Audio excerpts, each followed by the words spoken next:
ખેડૂત ભાઈઓ, આપણી કપાસ ઉપજની વર્તમાન બજાર સ્થિતિ અત્યારના સમયે બિલકુલ સામાન્ય સ્વરૂપમાં ચાલી રહી છે। કોઈ પણ મોટા ભાવોમાં ફેરફારો નથી, કોઈ પણ મોટા આવકોમાં ફેરફારો નથી, કારણ કે આપણી પાસે પણ હવે ગઈ સિઝનનો વેચવા જોગ બાકી રહી ગયેલો કપાસ બહુ ઓછા જથ્થામાં છે। સામે વરસાદ શરૂ થઈ ગયો વાવણીનો છેલ્લા એક અઠવાડિયાથી, એટલે વરસાદી વાતાવરણના કારણે પણ માર્કેટિંગ યાર્ડોમાં આવકો બહુ ઓછી થઈ ગઈ છે। પણ આપણે ત્યાં અત્યારે જે ભાવોનું લેવલ એટલે કે બજારની સ્થિતિ છે એ સ્થિતિ પછી હવે આપણે અત્યારે વાવેલા અને આવનારા નજીકના દિવસોમાં જે કાંઈ વાવવાના થતા હોય એવા કપાસની નવી ઉપજ જ્યારે આપણી પાસે પાકી અને આવે ત્યારે બજારનું ચિત્ર એકંદર કેવું રહી શકે, આ સવાલ આપણા દરેક ખેડૂત માટે અગત્યનો સવાલ એટલા માટે બની જાય છે કે આપણે ત્યાં ચોમાસુ ઋતુના મુખ્ય બે વાવેતરના પાકો એટલે આપણી મગફળી અને આપણો કપાસ, અને તેથી આ બંને વાવેતરના પાકો કોઈ પણ નવી સિઝનમાં એકંદર બજાર ભાવની સ્થિતિને લઈને આપણને કેટલું વળતર આપી શકે તેમ છે। આ સવાલ આપણા માટે બહુ અગત્યનો હોય છે અને એની ચર્ચા આપણે એકબીજાની વચ્ચે નિયમિત રૂપમાં કરતા રહીએ એ આપણી જરૂરિયાત પણ હોય છે। અને તેથી આજે આપણે જે કાંઈ ચર્ચા કરીએ છીએ એ ચર્ચા એટલે આપણી કપાસની ઉપજની વર્તમાન બજાર સ્થિતિ ઉપરાંત આવનારી નવી સિઝનના આપણા કપાસની બજાર સ્થિતિના અંદાજો, બજાર સ્થિતિના સંકેતો અને દરેક મુદ્દાઓની તલસ્પર્શી ચર્ચામાં આજના આપણા એપિસોડમાં, આ વિડીયોમાં આપ સૌ દર્શક મિત્રો અવશ્ય બન્યા રહેજો।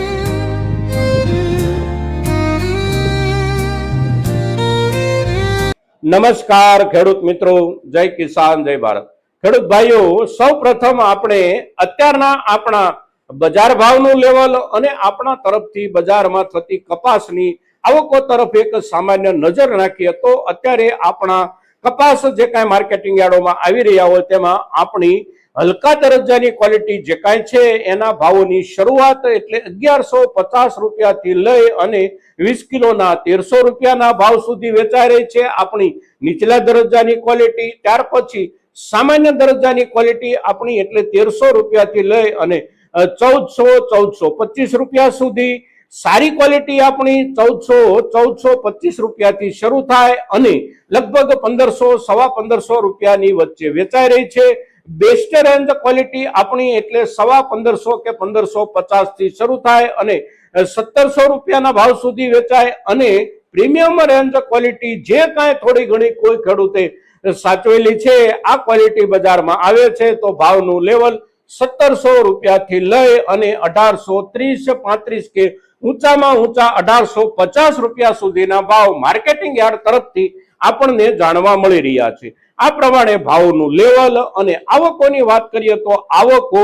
ગયા મહિનાના છેલ્લા 2 અઠવાડિયા દરમિયાન આપણે જોઈએ તો પણ બહુ નીચા દરજ્જે પહોંચી ગઈ હતી। જથ્થો બહુ ઓછો આવતો હતો, કોઈ એકાદ દિવસ થોડો ઘણો વધારે જથ્થો આવી ગયો હોય તો બાકીના 2-3 દિવસ પાછી જથ્થામાં મોટી ઘટ બેસી જતી હતી। એટલે એનો અર્થ એ હતો કે આપણી પાસે હવે બહુ જાજો વેચવા લાયક કપાસનો જથ્થો ખેડૂત સમુદાય પાસે બચેલો નથી। ત્યાર પછી જુલાઈ મહિનાની શરૂઆતથી આપણે જોઈએ તો વાવણીના વરસાદનો માહોલ 1લી તારીખથી જ લગભગ કેટલાક વિસ્તારોમાં શરૂ થઈ ગયો। ત્યાર પછી 2જી તારીખે ખૂબ વ્યાપક વિસ્તારમાં વરસાદની શરૂઆત થઈ અને ત્યાર પછીથી અત્યાર સુધીના દિવસોમાં આપણે જોઈએ તો વરસાદ નિરંતર કોઈને કોઈ વિસ્તારમાં ચાલી રહ્યો છે, સાથે સાથે વિસ્તાર પણ વિસ્તૃત થતો જઈ રહ્યો છે। એટલે આપણે ત્યાંથી કપાસ આપણે માર્કેટિંગ યાર્ડમાં વેચવા માટે જઈ શકીએ એવું વાતાવરણ જ નથી રહ્યું, એટલે બહુ નહીવત જેટલી આવકો જ માર્કેટિંગ યાર્ડોમાં થઈ રહી છે વરસાદના કારણે। સામે વરસાદના જ કારણે જીનિંગ ફેક્ટરીઓ જે કાંઈ હોય છે એમની જરૂરિયાતો પણ પાછળના સમયથી જ ઓછી થતી આવી હતી અને અત્યારે બિલકુલ નહીવત સ્થિતિમાં એમની જરૂરિયાત પણ છે। એટલે જેટલો આપણા તરફથી કપાસનો જથ્થો જાય છે એટલી જ કદાચ બજારની જરૂર છે, એટલે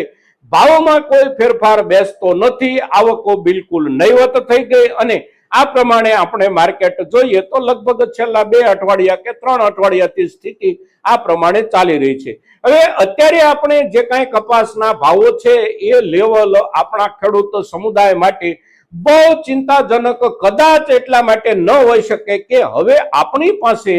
વેચવા લાયક કપાસનો જથ્થો બહુ ઓછા ખેડૂતો પાસે કદાચ બચ્યો હોય અને જે કાંઈ હોય એ પણ એમની પોતાની જે કાંઈ કુલ ઉપજ હોય એમાંથી અમુક ટકા હિસ્સો જ બચ્યો હોય, કેટલોક હિસ્સો તો અવશ્ય દરેક ખેડૂતે વેચી દીધેલો હોય. એટલે આપણી પાસે જાજો કપાસ અત્યારે નહીં હોવાના કારણે આપણે બજાર તરફ થોડી ઓછી નજર નાખતા હોઈએ એવું બની શકે. પણ સવાલ આપણી સામે જે હોય છે એ છે નવી સિઝન આપણી પાકીને આવે ત્યારે ભાવ અને બજારની સ્થિતિ કેવી રહી શકે. તો ભાવ અને બજારની સ્થિતિ જે કાંઈ રહેવાની શક્યતાઓને સંભાવનાઓ હોય એમાં અત્યાર સુધીના એટલે કે સિઝન બદલાયા પહેલાના જે કારણો હોય એ કારણો હજી એની એ જ જગ્યાએ સ્થિર થઈને ઊભા છે. અને એ કારણો એટલે યુદ્ધનું વાતાવરણ, યુદ્ધના વાતાવરણથી પ્રભાવિત થયેલા આંતરરાષ્ટ્રીય વેપારો અને આંતરરાષ્ટ્રીય વેપારો ઉપર જે મુદ્દાઓનો પ્રભાવ પડ્યો છે એ દરેક મુદ્દાઓ એટલે સૌ પ્રથમ મુદ્દો આંતરરાષ્ટ્રીય વેપાર માટે દરિયાઈ પરિવહન માર્ગો જોખમી થઈ જવા, બીજો મુદ્દો પરિવહન પાછળ લાગતા ખર્ચમાં થઈ ગયેલો જંગી વધારો, અને જંગી વધારામાં પણ આપણે જોઈએ તો એના જે ભાડા ખર્ચ હોય એ ભાડા ખર્ચ વધ્યા, ઉપરાંત વીમા પોલિસીના ખર્ચ વધ્યા, અને સાથે સાથે આંતરરાષ્ટ્રીય નાણાકીય વિનિમય જે કાંઈ હોય છે એ વિનિમય એટલે ડોલરની સામે રૂપિયાના ભાવની સ્થિતિ, આ જે કાંઈ અત્યાર સુધી હતું એમાં બહુ મોટો ફેરફાર ક્યાંય હજી સુધીમાં આવ્યો નથી. સાથે સાથે યુદ્ધના વાદળો હજી સંપૂર્ણપણે વિખેરાઈ ગયા છે એવી સ્થિતિ નથી. 2 દિવસ, 1 દિવસ કે 3 દિવસ સારા સમાચાર મળે કે હવે યુદ્ધ રોકાઈ જાય છે તો ફરી પાછા 3જા 4થા દિવસે એવા જ નબળા સમાચારો સામે આવીને ઉભા રહી જાય છે કે હવે યુદ્ધ શરૂ થાય છે, અહીંયા હુમલો થયો, અહીંયા બમમારી થઈ, આવું બધું આપણને નિરંતર જાણવા અને સાંભળવા મળી રહ્યું છે. અને વાતાવરણ સંપૂર્ણપણે કોઈ પણ પ્રકારની નિશ્ચિતતા વિનાનું આંતરરાષ્ટ્રીય વેપારનું ચાલી રહ્યું છે એવું આપણે કહી શકીએ. અને હજી નજીકના દિવસોમાં કદાચ આ વાતાવરણ સંપૂર્ણપણે સારું બની જાય એવા સંજોગો અત્યારના સમયે તો દેખાતા નથી. આગળ જતા 5-15 દિવસે કે મહિને દાડે સ્થિતિ થાળે પડી જાય અને વાતાવરણ સારું થઈ જાય તો એ મુદ્દાઓ થોડા બાજુ ઉપર હટી જાય. પણ સાથે સાથે વાતાવરણ, મોસમ, આ જે મુદ્દો છે એ મુદ્દો અત્યારથી હવે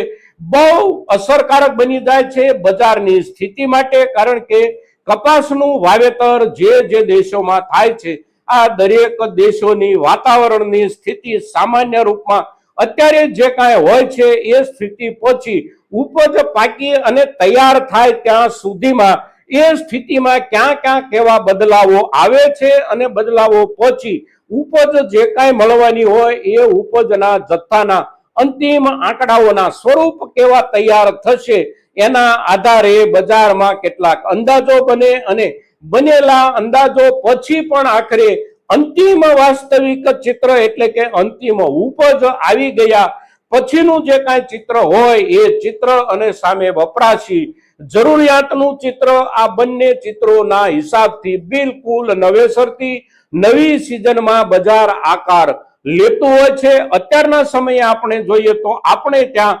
વાવેતરની શરૂઆત લગભગ 1 મહિનાથી થઈ ગઈ છે. આગોતરું વાવેતર મહિના દાડાથી કે ત્યાર પહેલાના દિવસોથી આપણે ત્યાં શરૂ થઈ ગયું. એ આપણા કપાસ 1 મહિનો કે 1 મહિનાથી પણ વધારે વયના થઈ ગયા અને અત્યારે વાવણીનો વરસાદ થયા પછી બાકી રહેલા વિસ્તારોમાં વાવણી અત્યારે કેટલીક જગ્યાએ શરૂ હશે તો કેટલીક જગ્યાએ 2-5 દિવસમાં વાવણી આપણે કરી લઈશું. પણ પાછળના દિવસોમાં જે કાંઈ વાવણી આપણી થઈ અને આપણા ઉગી ગયેલા કપાસના જે કાંઈ છોડ છે આ છોડની ઉપર પણ છેલ્લા 2-3 દિવસથી કેટલાક વિસ્તારોમાં અતિવૃષ્ટિની અસર નીચે જે નકારાત્મક અસર થઈ રહી છે એ પણ અવશ્ય આપણે ધ્યાનમાં લેવાની છે. સાથે સાથે અમેરિકા જેવા વાવેતર વિસ્તારો હોય, બ્રાઝિલ હોય, ઓસ્ટ્રેલિયા હોય તો આ દરેક જગ્યાએ વાતાવરણ સંપૂર્ણપણે અનિશ્ચિત સંજોગોમાંથી પસાર થઈ રહ્યું છે. એટલે અત્યારના સમયે કોઈ પણ અંદાજો નક્કી થઈ શકે એવી સ્થિતિ નથી કે ક્યાં કેટલું વાવેતર થયું છે અને થયેલું જે કાંઈ વાવેતર છે એમાંથી કેટલું બચી જશે અને અત્યારે વાવેતર જે કાંઈ થઈ રહ્યું છે એ વાવેતરનો અંતિમ સમયગાળો પૂરો થાય ત્યાં સુધીમાં કેટલા વિસ્તારમાં થશે અને વાવેતર સંપૂર્ણપણે પૂરું થઈ ગયા પછીનું વાવેતર પ્રગતિ પીરિયડના હિસાબથી અને વાનસ્પતિક વિકાસ માટે જે કાંઈ વાતાવરણીય જરૂરિયાત એટલે કે વરસાદ તડકો જે કાંઈ જોઈતું હોય એને વ્યાજબી રૂપમાં મળે, ગેરવ્યાજબી રૂપમાં મળે, નુકસાનકારક સ્વરૂપમાં મળે કે સહયોગ સ્વરૂપમાં મળે, એને માટે પણ અત્યારે કોઈ પણ અંદાજો જ્યારે નક્કી ન થઈ શકે એવા સમયગાળામાં આપણે હોઈએ ત્યારે આવનારી આપણી નવી સિઝનના બજાર ભાવની સ્થિતિના કોઈ અંદાજો કે સંકેતો આપણે સ્પષ્ટ રૂપમાં અત્યારે ન કરી શકીએ, તેમ છતાં પણ આવનારી સિઝનની આપણી કપાસની ઉપજ અવશ્ય કોઈને કોઈ નવા સ્વરૂપ સાથે બજારમાં આપણને જોવા મળી શકે છે, કાં તો આવનારા વર્ષના આપણા કપાસના વાવેતર પાસેથી ભાવોને લઈને આપણે જેટલી અપેક્ષા અત્યારે રાખી અને વાવેતર કરતા હોઈએ, વાવેતર કર્યા પછી એની સારવાર કરતા હોઈએ એના કરતા સારા ભાવ મળવાની પણ શક્યતાઓ બેસે છે। એટલા માટે કે આ વર્ષે અલ નીનોની અસર જે કાંઈ થઈ રહી છે એ અસર